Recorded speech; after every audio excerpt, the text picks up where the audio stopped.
সংসদে ঘুষ নিয়ে প্রশ্ন করার অভিযোগ, সেই অভিযোগে সাংসদ পদ ইতিমধ্যেই খোয়া গেছে তাঁর।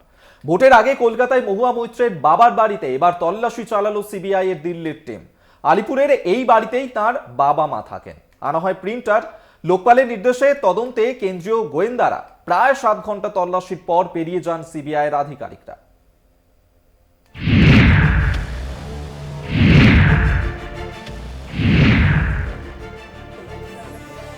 শুক্রবারের পর শনিবার কলকাতায় ফের অ্যাকশনে সিবিআই। টাকার বিনিময়ে প্রশ্ন অভিযোগে আগেই সিবিআই তদন্তের নির্দেশ দেওয়া হয়েছিল। এবার এই মামলাতেই মহুয়া মৈত্রের বাবা দীপেন্দ্রলাল মৈত্রের আলিপুরের ফ্ল্যাটে যান গোয়েন্দারা। কেন্দ্রীয় বাহিনীর ঘেরাটোপে চলে তল্লাশি অভিযান। 9 তলার ফ্ল্যাটে থাকেন মহুয়ার বাবা দীপেন্দ্রলাল মৈত্র।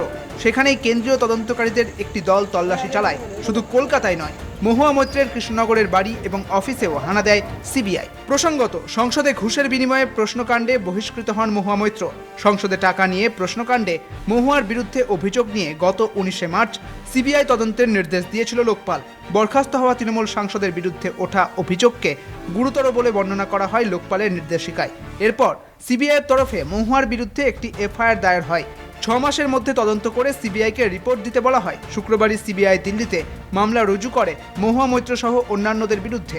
ক্যাশ ফর কোয়ারি মামলায় মহুয়া মৈত্রের বিরুদ্ধে অভিযোগ ওঠে তিনি শিল্পপতি দর্শন হীরানন্দানীর থেকে টাকা নিয়ে লোকসভায় গৌতম আদানি সম্পর্কে প্রশ্ন করেন। এই প্রসঙ্গে লোকসভায় এথিক্স কমিটির কাছে অভিযোগ জানিয়েছিলেন বিজেপির সাংসদ নিশিকান্ত দুবে।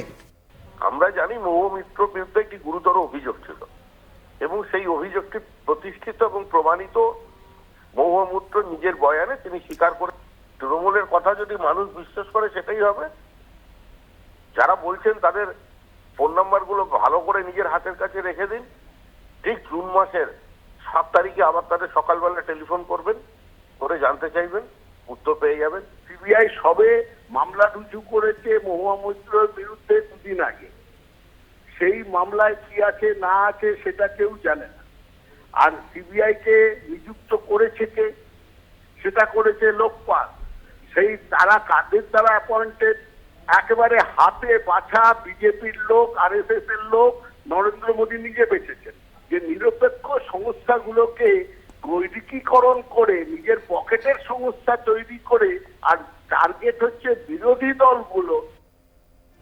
2024 সালের লোকসভা ভোটে আবার মহুয়াকে কৃষ্ণনগর কেন্দ্র থেকে টিকিট দিয়েছে তৃণমূল। লোকসভা ভোটের মুখে বাংলার শাসক দলের একাধিক নেতা ও দলের ঘনিষ্ঠদের বাড়িতে কেন্দ্রীয় তদন্তকারী সংস্থা অভিযান চালাচ্ছে, জানিয়ে উত্তপ্ত রাজ্য রাজনীতি।